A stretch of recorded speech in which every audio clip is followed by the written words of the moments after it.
For my policy, I've chosen to take a deeper look into the law enforcement agency that I work for and their social media policy.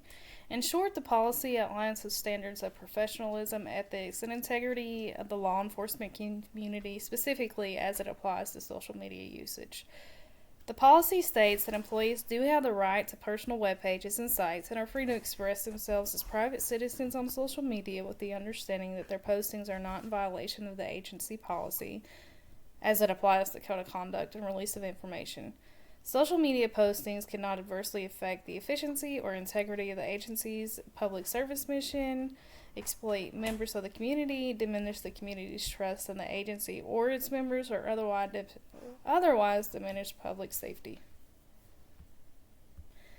The primary purpose of the policy is to ensure that professional standards of employees are being met and they are expressing themselves on social media and protecting citizens and public safety in the meantime. Stakeholders include employees and administrators. In some cases, the citizens that the agency represent may be considered stakeholders as well. Potential policy alternatives may include per company policy. There should be no social media postings regarding work without prior administrative approval. Employees may post work-related material on their personal social media accounts, but they may not disclose where they're employed at. Or any employee that posts any work-related material on their personal social media accounts will receive immediate repercussions. For my logic model, I've included resources, activities, outputs, outcomes. For resources, this may include administration time, surveying materials, technology, potential activities, include surveys, questionnaires. Outputs is the program target, which is professionalism and employee standards in regards to protecting citizens and possible exploitation. Outcomes would be to produce happy customers. For this instance, the customer would be community members. And the primary purpose would be to create an environment where employees are posting material that creates a trusting relationship between the employee and the community members. Because of the nature of the policy, there's not likely going to be any numerical data collected. However, there should be qualitative data. This includes complaints. I do believe that every employee should have an employee record. Within their employee record, complaints either by the supervisors, coworkers, or civilians should be kept within it, specifically as it applies to social media usage. Secondly, I do believe that there should be a yearly compliance questionnaire conducted to willing participants. Potential questions for that are: do you understand the expectation of the organization's social media policy? Do you plan on posting work-related material on your personal social media account? Do you understand the standards of professionalism as described in the policy? Do you understand that under no circumstance are you to post any community members' names as it pertains to the job? And do you understand under no circumstance are you to post any personal information such as date of birth, medical or criminal history, location of transport, etc. Also, to remain within ethical standards prior to participating in the survey, every participant should sign an informed consent document. This document should say that they are a willing participant and are able to withdraw their participation at any time, and their identity will not be disclosed for any reason. For policy evaluation, I do think that an valuability assessment can be applied to determine whether the policy is ready for useful evaluation, but certain criteria must be met first.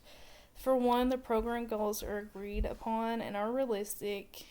The policy in question does have clearly defined goals, expectation, and is realistic and reachable. Second, the policy has clearly defined the required information needs such as inputs, process, output, and outcomes. And third requirement is that the evaluation data is obtainable.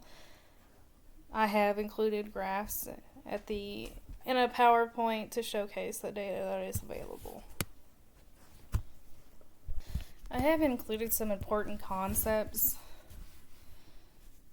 for the policy, 1 being potential points of failure, 1 being the inability to include contextual factors while collecting the data. Maybe the staff is having a bad day or upset, any political changes, not having enough responses, collecting too much data and not allowing enough time to analyze the data, and data collectors just not being properly trained. Some variables I've included are resources, program implementation, participant characteristics, geographical area, social and political issues, staffing changes. And lastly, for my analysis, the population would be everybody that works at the sheriff's department. For this test, it's going to be about 1,500 people. For our population of interest is those that are actually using social media. I chose that group to be 1,200 of the 1,500 employees. And to get a fair representation of the sample, we've asked that 200 of those employees participate in the study. To eliminate biased results, our team has alphabetized the participant's last name and has chosen every 6 participants to participate in the survey of those who are using social media. After conducting the test, after careful consideration of the results, our team of experts has found that the social media policy is likely to have a positive effect on the employees and their usage on social media. As a team, we have taken the time to study our team members who have personal social media accounts. A large percentage of our sample has a vast understanding of the policy and the expectations of the policy. After examining the results of our study, it is likely the policy will have a positive response.